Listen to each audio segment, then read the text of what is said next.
राधे राधे दोस्तों, आइए सावन माह महत्तम कथा अध्याय 30 सुनेंगे। इस अध्याय में हम श्रावण मास के महात्म्य के पाठ एवं श्रवण का फल जानेंगे।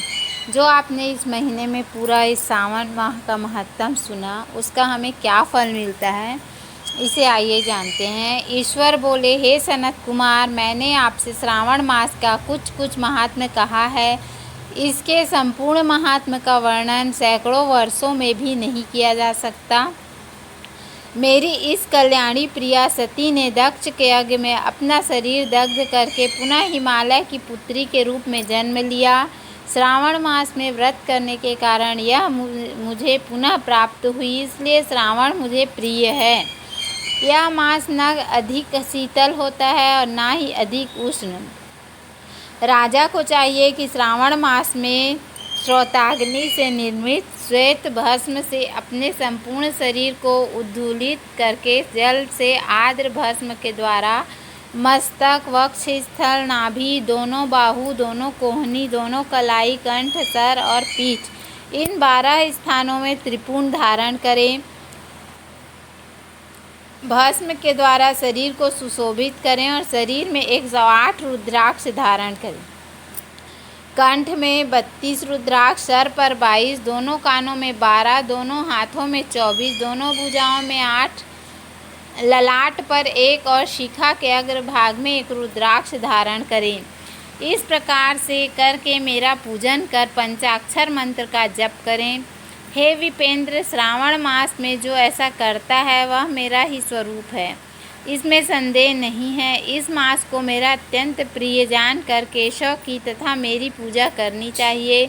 इस मास में मेरी अत्यंत प्रिय तिथि कृष्णाष्टमी, भारत के पश्चिमी प्रदेशों में युगादि तिथि के अनुसार मास का नामकरण होता है, अतः श्रावण कृष्णाष्टमी को भाद्रपद अष्टमी समझना चाहिए। उस दिन भगवान श्री हरि देवकी के गर्भ से उत्पन्न हुए थे। हे सनत कुमार, यह मैंने आपको संक्षेप में बताया है, अतः अब आप और क्या सुनना चाहते हैं? सनत कुमार बोले, हे पार्वती पते, आप श्रावण मास का जो कृत्य कहा उन्हें सुनकर आनंद सागर में निमग्न रहने के कारण और उनका वर्णन विस्तृत होने के कारण व्यवस्थित रूप से स्मृति नहीं बन पाई। अतः हे नाथ, आप क्रम से सबको यथार्थ रूप से बताइए। सावधानी से सुनकर मैं भक्ति पूर्वक उन्हें धारण करूँगा। ईश्वर बोले, हे सनत कुमार, श्रावण मास की शुभ अनुक्रमणिका को आप सावधान होकर सुनिए। सर्वप्रथम शौनक का प्रश्न, तत्पश्चात सूत जी का उत्तर, श्रोता के गुण, आपके प्रश्न, श्रावण की उत्पत्ति, उसकी स्तुति, हे मुने आपका विस्तृत प्रश्न, इसके बाद नाम कथन सहित आपके द्वारा की गई मेरी स्तुति, फिर क्रम से उद्देश्य पूर्वक मेरा उत्तर, पुनः आपका विशेष प्रश्न, उसके बाद नक्त व्रत की विधि, रुद्राभिषेक कथन, इसके बाद लक्ष्य पूजा विधि, दीपदान, फिर किसी प्रिय वस्तु का परित्याग, पुनः रुद्राभिषेक करने तथा पंचामृत ग्रहण करने से प्राप्त होने वाला फल, इसके बाद पृथ्वी पर शयन करने तथा मौन व्रत धारण करने का फल, तत्पश्चात मासोपास में धारण पारण की विधि, इसके बाद सोमाख्यान में लक्ष्य रुद्रवर्ती विधि, पुनः कोटिलिंग विधान, इसके बाद अनोदन नामक व्रत कहा गया है।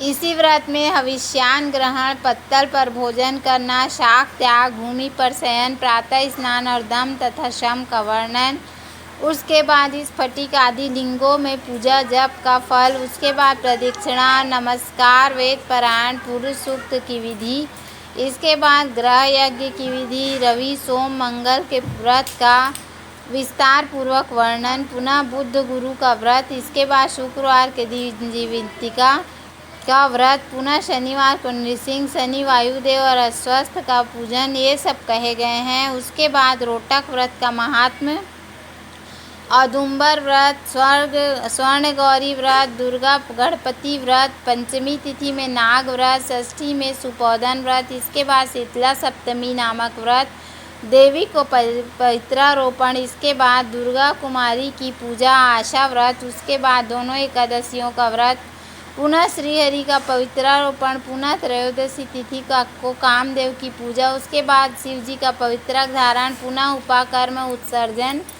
तथा श्रवण कर्म, इसका वर्णन किया गया है। इसके बाद सर्वबली है ग्रीव जन्मोत्सव, सभा दीप, रक्षाबंधन, संकटनाशक व्रत, कृष्ण जन्माष्टमी व्रत तथा उसकी कथा, पिठौरा नामक व्रत, पोला नामक वृष व्रत, कुशग्रहण, नदियों का रजोधर्म, सिंह संक्रमण में गोप्रसव होने पर उसकी शांति, कर्क सिंह संक्रमण काल में तथा श्रावण मास में दान स्नान, महात्म्य श्रवण, उसके बाद वाचक पूजा, इसके बाद अगस्त अर्ध विधि, फिर कर्मों तथा व्रतों के काल का निर्णय बताया गया है। जो श्रावण मास जो महात्म्य का पाठ करता है अथवा इसका श्रवण करता है वह इस मास में किए गए व्रतों का फल प्राप्त करता है। हे सनत कुमार, आप इस शुभ अनुक्रम को अपने हृदय में धारण कीजिए। जो इस अध्याय को तथा श्रावण मास के महात्म्य को सुनता है वह उस फल को प्राप्त करता है जो फल सभी व्रतों का होता है। हे विप्रेश, अधिक कहने से क्या लाभ। श्रावण मास में जो विधान किया गया है उनमें से किसी एक व्रत का भी करने वाला मुझे प्रिय है। सूत जी बोले, हे शौनक, शिव जी के अमृतमय इस उत्तम वचन का अपने कर्णपुट से पान करके सनत कुमार आनंदित हुए और कृतकृत्य हो गए। श्रावण मास की स्तुति करते हुए तथा हृदय में शिव जी का स्मरण करते हुए वे देवर्षि श्रेष्ठ सनत कुमार शंकर जी से आज्ञा लेकर चले गए। जिस किसी के सक्षम इस अत्यंत श्रेष्ठ रहस्य को प्रकाशित नहीं करना चाहिए। हे प्रभु, आपकी योग्यता देखकर ही मैंने इसे आपसे कहा है। बोलो भोलेनाथ पार्वती मैया की जय, बोलो श्रावण मास की जय।